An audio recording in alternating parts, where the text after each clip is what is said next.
When thinking of Joan of Arc, it comes to mind the role she held in the Hundred Years' War and her involvement with France. But Joan of Arc is much more than that and has a much more complex story behind her. She is still revered and honored as a patron saint of France. She is remembered as her role in the Siege of Orleans and how she was directly inspired by divine beings. This woman managed to transcend gender roles and become a military leader and gain respect for being a savior of France. Although the exact date of her birth is unknown, we do know she was born in 1412 in Domrey, a small village in the northeast of France, born into a peasant family in which she had three brothers and one sister, who gained their living by being farmers. She was born during the Hundred Years' War between France and England, in which they had been ongoing since 1377. During this war, England was fighting over the status of English territories in France. She was born during a time when France was politically divided. France was facing a lot of internal problems with its monarchy and its system of government. As said with the war with England, the kings of Charles VII had mental health issues and wasn't always available to rule. This also created a nation who gets to rule France in place of Charles VII. People like Louis, Duke of Orleans, and his cousin John the Fearless, Duke of Burgundy, quarreled over the regency of France. In 1407, the Duke of Burgundy ordered the assassination of Duke of Orleans and creating a civil war in France while also dealing with the English, creating a division within the select groups, creating the Armagnacs and the Burgundians. The future king of France, known as Charles VII, had assumed the title of Dauphin after his four older brothers had died and associated with the Armagnacs.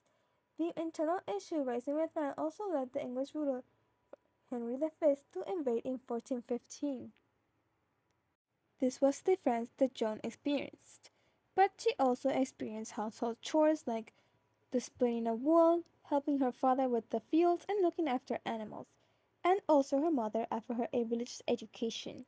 By 1419, the war had affected her area of Domrey. This area was attacked and their cattle were stolen. With such events happening, this led villagers to having a sentiment that the English must be expelled out of France.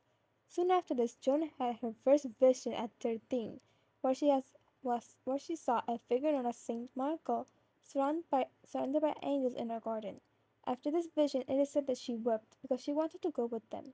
Saint Michael was also a patron saint of Dunbury. These visions were common throughout her life, and it also included figures like Saint Margaret and Saint Catherine. Although Jane never specified which Saint Catherine and which Saint Margaret, it was most probably Saint Margaret at Antioch and Catherine of Alexandria, who were the most common in the area. Both of these saints were considered virgin saints and martyred for their belief and faced strong enemies. During these times, there have been many prophecies circulating around the French countryside. These prophecies were based on Marie Robin of Avignon. This woman promised there will be an armed virgin that will come and save France.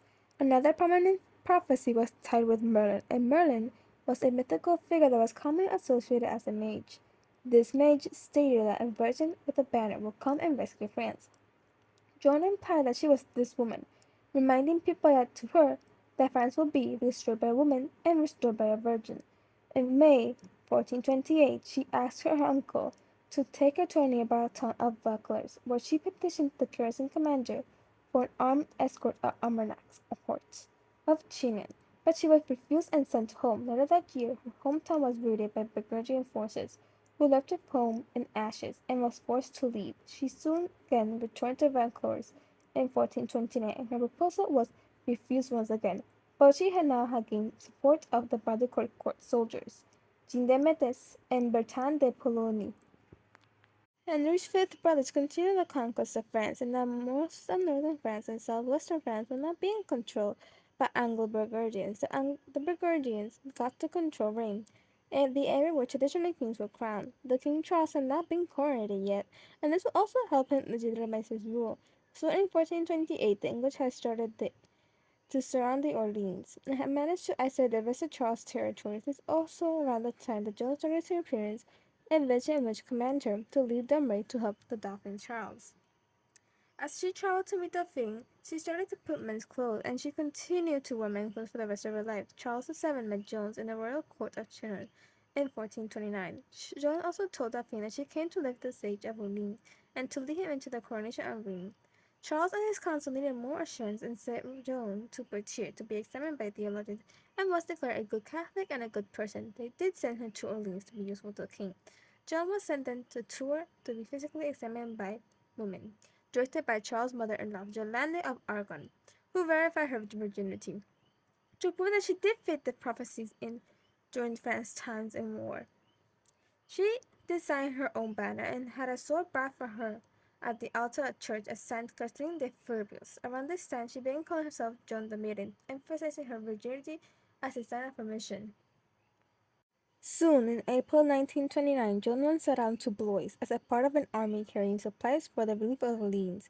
Orleans was not completely cut off by this time and was treated as a figure to raise morale. She was not included in a military council or was given any formal commands, but she quickly gained support. She always seemed to be present where the fighting was most intense. She frequently stayed with the front ranks, and she gave them a sense she was fighting for their salvation. American commanders would sometimes accept the advice she gave them, such as deciding what position to attack, when to continue an assault, and how to place artillery. On May 6, capturing Saint Gilles le Blanc when the English had deserted, American commanders wanted to stop, but John encouraged them to launch the assault on Les Augustins, an English fortress built around a monastery. After this capture, the Armagnacs commanders wanted to consolidate the gains, but John again argued to continue the offensive. On the morning of 7th of May, the Armagnacs attacked the main English stronghold of Les Tourelles. Joan was wounded by an arrow between the neck and her shoulder, while also holding her banner, in a trench at the south bank of the river, but later returned to encourage the final assault that took the fortress. The English returned from Orleans on May 8, ending the siege. When she returned to Chinon, she declared that she was sent by God, and by the English she was seen as a peasant girl possessed by the devil. After the destruction of the English army at Patay, some Armagnac leaders argued an invasion of England held Normandy, but Joan remained insistent that Charles must be crowned. The Dauphin agreed and was crowned, and the army left Gien on the 29th of June to march on Reims. The advance was nearly unopposed. The brigadier held town of Auxerre surrendered on the 3rd of July. After 3 days of negotiations, in other towns in the army path returned to the Armagnac alliance without resistance. Troyes, which had a small garrison of English and Burgundian troops, was the only one to resist. The Armagnac Dauphin was given a place of honor at the ceremony of Charles' consecration, and at the end of the truce Burgundy regained on his promise. And Joan and the Duke of Alençon favored a quick march on Paris, but the division in Charles' court continued, and peace negotiations with Burgundy led to a slow advance. As the Armagnac army approached Paris, many of the towns along the way surrendered without a fight. On August 15, the English forces under the Duke of Bedford confronted the Armagnac near Montpellier in fortified positions. The Armagnac commanders thought that was too strong to assault without Charles disbanded the army after the defeat of Paris, and Joan was not allowed to work with her brother-in-law again. Charles had negotiated a 4 months' truce with the Burgundians, which had extended to Easter 1430. During this truce, the French court had no need for Joan.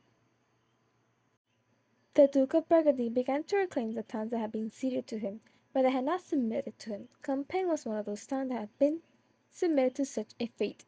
In March 1430, to relieve such towns of the siege, Joan arrived in Melun and had expelled the Burgundians. She soon reached Compiègne in May and was forced to disband majority of the army because it had become too difficult for the surrounding of the countryside.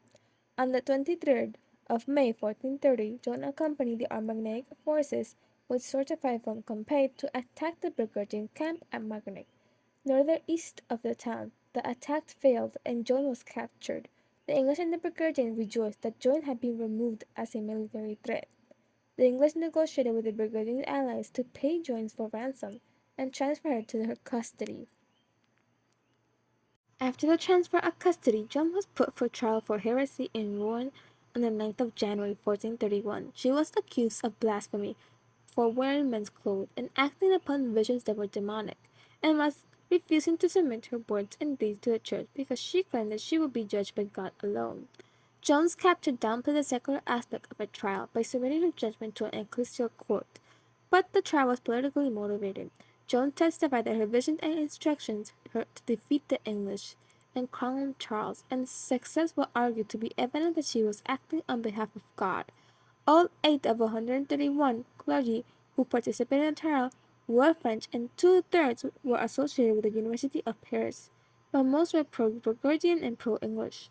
Miniature Piero Cachon presided at Joan of Arc trial. Cachon attempted to follow the correct inquisitorial procedure, but the trial had many irregularities. Joan should have been in the hands of the church during the trial and guarded by women, but instead she was imprisoned by the English and guarded by male soldiers under the command of Duke of Bedford.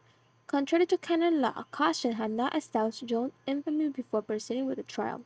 Joan was not read the charges against her until well after the interrogation began. The procedures were below inquisitorial standards, subjecting Joan to lengthy interrogations without legal counsel. One of the trial's clerks stepped down because he felt that the testimony were coerced, and the intention was to trap Joan. Another challenged Caution's right to judge. The trial was jailed. There is evidence that the trial records were falsified. Joan avoided the trap by saying that if she was not in God's grace, she hoped that she would be put there, and if she was in God's grace, that she would be hoped that she would stay there. One of the court notaries at the trial later testified that the interrogators were stunned by her answer.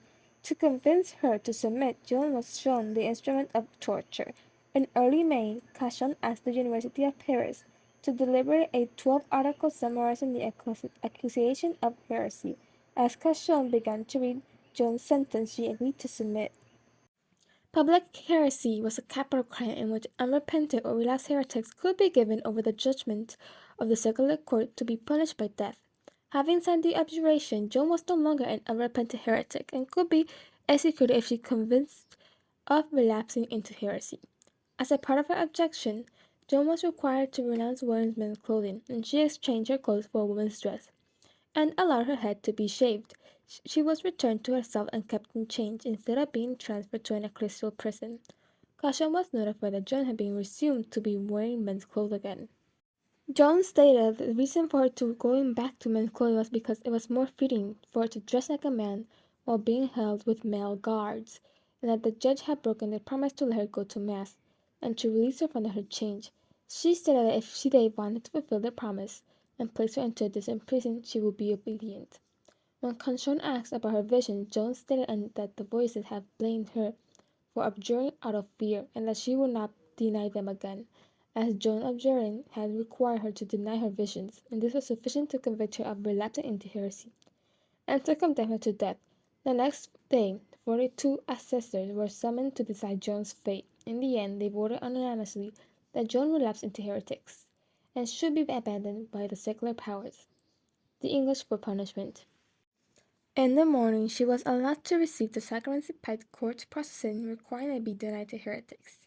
She was then taken to Rennes-Marché, or the Old Market, where she was publicly read her sentence of condemnation.